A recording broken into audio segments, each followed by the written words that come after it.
నమస్తే, welcome to N today news. Eluru జిల్లా నూజివీడు నియోజకవర్గం చాట్రాయి మండలం కొత్తగూడ గ్రామంలో నియోజకవర్గ ఇన్ఛార్జి టీడీపీ అసెంబ్లీ అభ్యర్థి కొలసు పార్థసారథి అశేష జనవాహిని మధ్య జన నీరాజనాలతో స్వర్గీయ నందమూరి తారక రామారావు విగ్రహావిష్కరణ చేశారు. ఈ సందర్భంగా మాట్లాడుతూ కొంతమంది సంక్షేమ పథకాలు చేస్తున్నామని గొప్పగా చెప్పుకుంటున్నారు, కానీ సంక్షేమ పథకాలకు శ్రీకారం చుట్టింది ఎన్టీ రామారావు అని అన్నారు.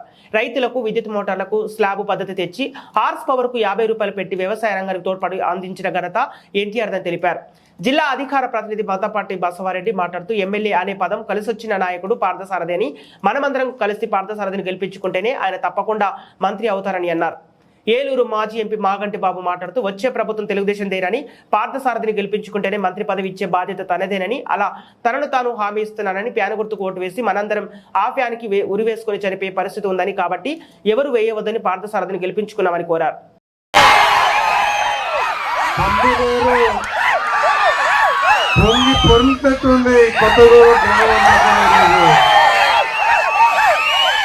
నేను నూజివీడు టికెట్ వచ్చిందని చెప్పినప్పుడు ప్రతి ఒక్కళ్ళు చెప్పింది ఒకటే మాట, చాట్రాయి బలహీనంగా ఉంది, చాట్రాయిలో మైనస్ వస్తుందని చెప్పేసి.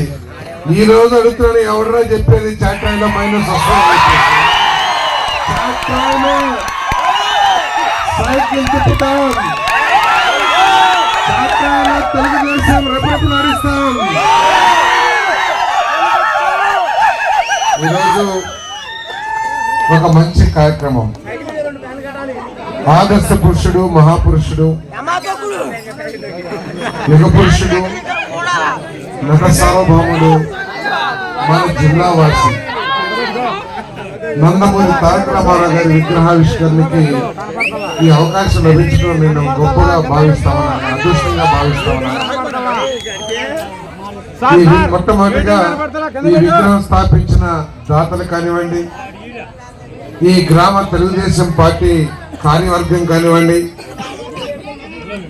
కొత్తగూడెం సోదర సోదరి మనందరికీ కూడా నేను ధన్యవాదాలు తెలియజేస్తానని మంచి కార్యక్రమం చేసినందుకు.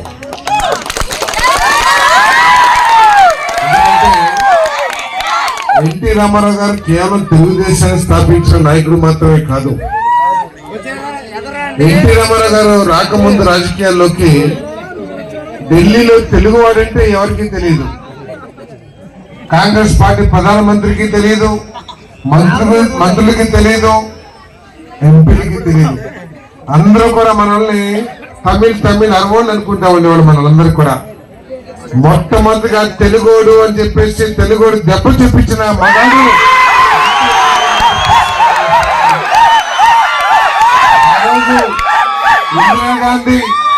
ఇందిరాగాంధీ ఉక్కు మహిళ అని చెప్పుకునే మహిళని ఢీకొట్టి కేవలం 9 నెలల్లో, పార్టీ స్థాపించిన 9 నెలల్లో తెలుగుదేశం పార్టీని అధికారంలోకి తీసుకొచ్చిన గొప్ప నాయకుడు, ప్రజల మనిషి అని చెప్పేసి అందరికీ మనం చేస్తా ఉన్నది.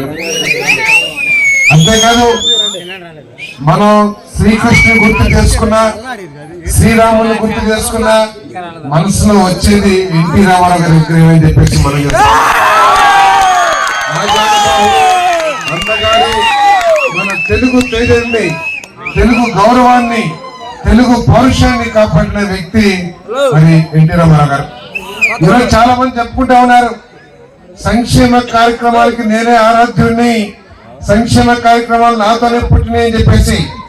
ఈ దేశంలో సంక్షేమ కార్యక్రమానికి విత్తనం వేసిన వాళ్ళు ఎవరు ఉన్నారంటే అది ఎన్టీ రామారావు గారు అని చెప్పేసి.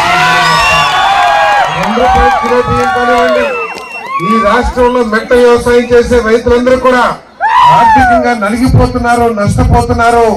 వ్యవసాయం మరి దండగా నష్టపోతున్న పరిస్థితుల్లో 50 రూపాయలకి ఆస్వాదించిన కన్నుడు మరి ఎన్టీ రామారావు అని చెప్పేసి మనం చేస్తాం. అంతేకాదు, మహిళలకు కేవలం వంటింటికే పరిమితం, మహిళలకి ఆస్తుల్లో ఎటువంటి హక్కు లేదు అని భావించిన మరి భావనలు తొలగించి మహిళలకి ఆస్తి హక్కు కల్పించిన మరి గొప్ప వ్యక్తి ఎన్టీ రామారావు గారు అని చెప్పేసి మనం చేస్తాం. వ్యక్తి యొక్క విగ్రహాన్ని ఆవిష్కరించడం మా అందరి అదృష్టంగా భావిస్తా ఉన్నాను. ఇకపోతే ఇంకా 45 రోజుల్లో బాబు గారు చెప్పినట్లు 45 రోజుల్లో ఎన్నికలకు రాబోతా ఉన్నాం. ఈరోజు ప్రతి ఒక్కళ్ళు కూడా ఆలోచన చేయాలి. నేను 2 నెలల వరకు కూడా వైఎస్ఆర్ కాంగ్రెస్ పార్టీలో ఉన్నాను, అక్కడ కూడా ఇటువంటి ఉపన్యాసాలు చాలా చెప్పాను. కానీ మీరు ఆలోచించాలి చిత్తశుద్ధితో. ఈ ప్రభుత్వం ఏమి చేస్తుంది? మొదటిగా ఒక విషయం ఆలోచించాలి. 1923 మే 28వ తారీఖు చరిత్రలో ఒక గొప్ప సుదినం, ఒక ధ్రువతార ఈ భూమి మీదకి వచ్చిన మంచి సుదినమైన రోజు. అటువంటి నాయకుడే ఎన్టీ రామారావు గారు. పడు పేద కుటుంబంలో పుట్టి పామరు మండలంలోని నిమ్మకూరులో జన్మించి పాల క్యాన్ మీద విజయవాడ వెళ్లి పాల వ్యాపారం చేసుకుంటూ ఉన్నత చదువులు చదివి గుంటూరు సబ్ రిజిస్టార్ కార్యాలయంలో ఒక చిన్న ఉద్యోగం చేసుకుని ఆయన మేనమామ కుమార్తె అయిన పెళ్లి చేసుకుని ఆయన అప్రతిహాతంగా ఉద్యోగంలో చేరి ఉద్యోగం కాదు ఆయన చిరకాల కోరిక నటన మీద అతి మక్కువ ఉండేది.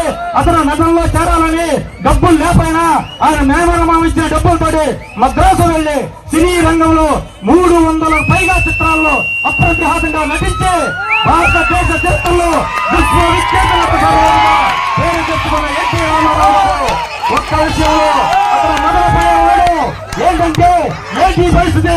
ఆంధ్ర రాష్ట్రాన్ని ఢిల్లీ రీతంలో ఈ విధంగా తాకట్టు పెడుతున్నారు, మన రాష్ట్రాన్ని దిగతరుస్తున్నారు అని మొదలు పడిపోయి మార్చి 29వ తారీఖున 1982వ తేదీన న్యూ ఎమ్మెల్యే క్వార్టర్స్ లో ఒక విప్లవోత్మకమైన నిర్ణయం తీసుకున్నారు. అదే తెలుగుదేశం పార్టీ ఏర్పాటు చేయడం. తెలుగుదేశం పార్టీ ఏర్పాటు చేసి ఆ రోజున బీసీ వర్గాలకందరికీ కూడా ఒక ప్రతినిధిగా ఉంటూ ఆ రోజున పెద్ద పెద్ద నాయకులతో పరిచే కింది స్థాయి ప్రజలు ఎవరు కూడా రాజకీయాల్లోకి రానిటువంటి టైంలో ఎన్టీ రామారావు గారు అప్రతిహాతంగా తెలుగుదేశం పార్టీని 9 నెలల తక్కువపై ముఖ్యమంత్రిగా తెలుగుదేశం పార్టీని అధిష్ఠించిన విషయం మనందరికీ తెలిసిన విషయమే. ఆయన ముఖ్యమంత్రిగా ఉండగా పటేల్ పట్వారీ వ్యవస్థ రద్దు చేసి మహిళలకు ఆపరేషన్ సమాన హక్కు కల్పించి రైతాంగానికి వ్యవసాయ సర్వీసులకి మన పిచ్చి 50 రూపాయల ఆర్పాటు సాధించి ముఖ్యంగా మండల కమిషన్ ద్వారా బీసీ సమాజానికి మండల కమిషన్ ద్వారా స్థానిక సంస్థల్లో రిజర్వేషన్ కల్పించిన వీపీ గవర్నమెంట్ లో ప్రధాన సూత్రధారి ఎన్టీ రామారావు గారు. ఎన్టీ రామారావు గారు ప్రధానమంత్రి అయ్యే అవకాశం ఉండాలని ప్రధానమంత్రి పదవిలో చెల్లించి మనందరికీ కూడా ఈ రాష్ట్రానికి తెలుగు జాతికి ప్రపంచంలో పేరు తెచ్చిన వ్యక్తి ఎన్టీ రామారావు గారు. అట్లాగే మన శారద గారి గురించి చెప్పిన ఓటమి ఏదని ధీరుడు ఎమ్మెల్యే అనే పదము ఆయన కట్టొచ్చిన పదం. ఒక్కసారి ఎంపీగా ఓడిపోయారు కానీ ఎమ్మెల్యేగా ఎప్పుడు ఓటమి చెందలేదు. అటువంటి నాయకులు, సమర్థవంతమైన నాయకులు మన నూజివీడు నియోజకవర్గంలో రావడం మనందరూ కూడా సంతోషించదగ్గ విషయం. అటువంటి నాయకుల్ని మనందరం ఎన్నుకోవాలి. ఒక్క మాట చెప్పిస్తాను. ఎన్టీ రామారావు గారి కుమార్తెను చూడకుండా మన నారా భువనేశ్వర్ గారిని అసెంబ్లీలో అవమానం వచ్చడమే కాకుండా మొట్టమొదటిసారి ముఖ్యమంత్రి వెంటనే పోతున్న ప్రజావేదికను కూల్చే ముఖ్యమంత్రిగా పేరు తెచ్చుకున్న ఈ ముఖ్యమంత్రిని, ఈ ప్రభుత్వాన్ని పోకడ వేలతో సహా కూల్చివేసి తెలుగుదేశం పార్టీ నారా చంద్రబాబు నాయుడు గారిని ముఖ్యమంత్రి చేసుకోవాల్సిన బాధ్యత అవకాశం ఇచ్చిన పార్టీ అందరికీ మన నాగరెడ్డి బాబు గారు కూడా రేపు రాబోయే కాలంలో ఎంపీగా చూడాలని మా అందరూ తిరగాల వాంఛ తెలియజేసుకుంటూ మా రోషన్ కుమార్ గారు మధ్యలో తమిళేరు ఉంది నది కాలువ, ఆ తమిళేరు నేను. ఎందుకంటే ఎంపీగా పోటీ చేయాలని అనుకున్నప్పుడు 7 నియోజకవర్గాలకు సంబంధించిన అభ్యర్థుల్లో రేపు మొట్టమొదటిసారిగా కేబినెట్ లో మంత్రి వచ్చేది ఎవరా అంటే కొల్లిపాసాద్ గారికి. చంద్రబాబు గారు మీకు హామీ ఇచ్చారో లేదో కానీ ఈ మాయన బాబు గారు హామీ ఇస్తున్నారు మీకు మంత్రి అవ్వాలి.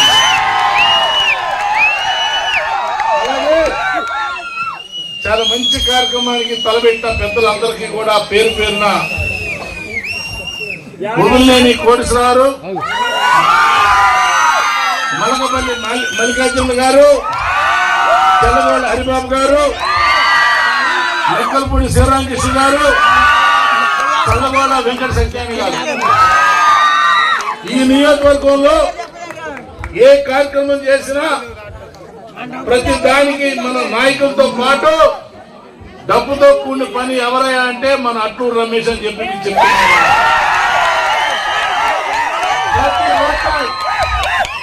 నేను ఎంపీగా పోటీ చేసి కానించి ఏ చిన్న కార్యక్రమం కానివ్వండి, ధర్మదీక్ష పోరాటం కార్యక్రమం ఉండి, యువగణం ఉండి, లేదా గ్రామాలుగా వాటర్ ట్యాంకులు కట్టనివ్వండి, రోడ్లు పోయినివ్వండి, పల్లెమూడి గ్రామానికి దాదాపు 10 కోట్ల రూపాయలు తెచ్చి అభివృద్ధి చేసిన ఘనత మన అట్టూరు ఎమ్మెల్యే టికెట్ అడుగుతానే ఉన్నారు పాపం, ఉన్నమాట చెప్తున్నాను. ఏదైనా అవకాశం వచ్చిందంటే కొద్దిగా పర్సనల్ కావాలి అంతే తప్ప క్యాండిడేట్ వర్తే. అలాగే చాలా మంది ఉన్నారు, నోతక వేణు గారు, కాపాసీని గారు, గంగాధర్ గారు, చిట్టుబాబు గారు, మండపాటి అధ్యక్షులు, అక్కడ జెడ్పీటీసీ వెంకటేశ్వర గారు, బసవరెడ్డి గారు, ఉన్నారు. ప్రతి ఒక్కరికి కూడా పేరు పేరున ధన్యవాదాలు చెప్పడమే కాకుండా మనకి ఇంకా దాదాపు 45 రోజులు మిగిలింది ఎలక్షన్ టైం నాటికి. మనం అధికారంలో లేనప్పటికీ కూడా ఇంత భారీ ఎత్తున ఖర్చు పెట్టుకుని కొత్తగూడెం గ్రామంలో ఎన్టీఆర్ గారు విగ్రహం పెట్టాలనే ఆలోచన, దాంతోపాటు వాళ్ళు భోజనాల ఏర్పాట్లు. నిన్న రాత్రే వచ్చారు కుర్రవాళ్ళందరూ పెద్దలు, నిన్న రాత్రే. దయించి రాబోయే రోజుల్లో మంచి ప్రభుత్వం కావాలి. మీరు ఒకటే గుర్తుంచుకోండి, ఎప్పుడన్నా మనకి మనశాంతి లేకో చచ్చిపోవాలనుకుంటే ఫ్యాన్ గురేసుకుంటారు అంతే.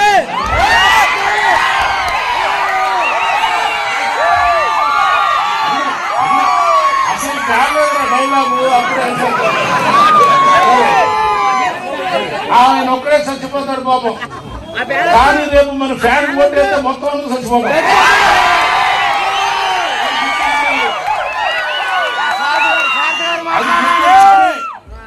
రాబోయే రోజుల్లో మన ఎమ్మెల్యే అభ్యర్థులతో పాటు మనకు తెలుగుదేశం పార్టీ అధికారులు తీసుకున్నట్టు చంద్రబాబు నాయుడు గారు, పవన్ కళ్యాణ్ గారు, లోకేష్ బాబు గారు పడే కష్టాన్ని చూసి మీరందరూ కూడా రాబోయే రోజుల్లో తెలుగుదేశం పార్టీకి 2 ఓట్లు ఉంటాయి. చాలా మంది అప్పుడే అంగన్వాడీలు అధికారులు అందరూ కూడా ఎక్కడ బటన్ నొక్కాలన్నారు. అప్పుడే జగన్మోహన్ రెడ్డి గారు అక్కడ ఉండి బటన్ నొక్కడమే తప్ప అసలైన సిసలైన బటన్ మీ చేతిలో ఉంది, ఎవరికి నొక్కాలో నొక్కండి, గెలిపించుకోవాలని కోరుతూ. ఇంకో విషయం, సాధారణంగా జుట్టున్న వాళ్ళకి కొద్దిగా మేధాతోనే ఎక్కువ ఉంటుంది, ఎక్కువ వెలుపడి పడుతూ ఉంటారు. కానీ పాస్సాద్ గారికి నాకు మొత్తం ఖాళీ అయిపోయింది. మాకేమి కుళ్ళు కుతంత్రాలు ఉండవు. మా ప్రజలు చంద్రపూడి నుంచి వచ్చినా, మీ నూజివీడు ప్రాంతం వాళ్ళు చంద్రపూడి వెళ్ళినా, ఎమ్మెల్యే గారు రేపు గెలిచిన తర్వాత పేదవాళ్ళకి న్యాయం చేయమని నేను కోరుతున్నా. ఎమ్మెల్యేగా మంచి పేరు తీసుకురండి. పాస్సాద్ గారికి ఆల్రెడీ అనుభవం ఉంది, రాజశేఖర్ గారి కేబినెట్ లో, రోసీ గారి కేబినెట్ లో, అలాగే కిరణ్ కుమార్ కేబినెట్ లో మంత్రిగా చేశారు. ఆయన ఒకటే అనుకున్నారంట, ఇంతమంది కాంగ్రెస్ పార్టీలో చేశాను, ఈ ఒకసారి చంద్రబాబు గారి కేబినెట్ లో చేయాలని కోరికతో మంచివాడిని మంచిగా చెప్పుకున్నాం. ఇంత మా రోషన్ అన్నట్టు మాగంటి మంచితనం మాగంటి అనేది తరతరాల నుంచి కూడా కుటుంబంలో ఉండి ఎన్ని కోల్పోయినా, ఎన్ని రకాలుగా ఇబ్బంది పడినా ప్రజలు ఉండాలనే ధైర్యంతో నేను ఇవాళ మీ ముందుకు వచ్చి మాట్లాడుతున్నానంటే, మీకు ఎంపీ అభ్యర్థిగా ఎవరు కావాలో మీరు కోరుకోండి. ఎవరు కావాలి? మంచితనంతో పాటు అన్ని రకాలుగా అమ్ములు కూడా కావాలి.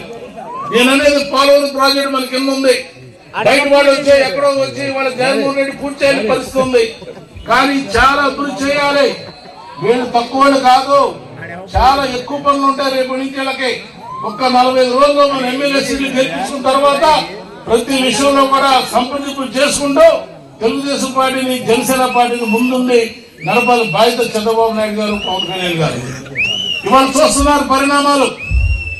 ఏ ఇబ్బంది ఉన్నా, ఏ రకంగా మనం ముందుకెళ్లాలన్నా, ఏ రకంగా చేయాలి, మీరందరూ కూడా గుర్తుంచుకోవాల్సి ఒకటే, తెలుగుదేశం పార్టీ అధికారంలోకి రావాలి. అవునా కాదా తమ్ముళ్ళు? ఇందాక ఒక ఫ్యాన్ గురించి చెప్పా, నేను ఎవరిని చనిపోమని కానీ అనవసరంగా ఫ్యాన్ ఊరేసుకోబాకంటే, ఆ ఫ్యాన్ ఓటేస్తే మాత్రం అందరూ ఊరేసుకున్నట్టే.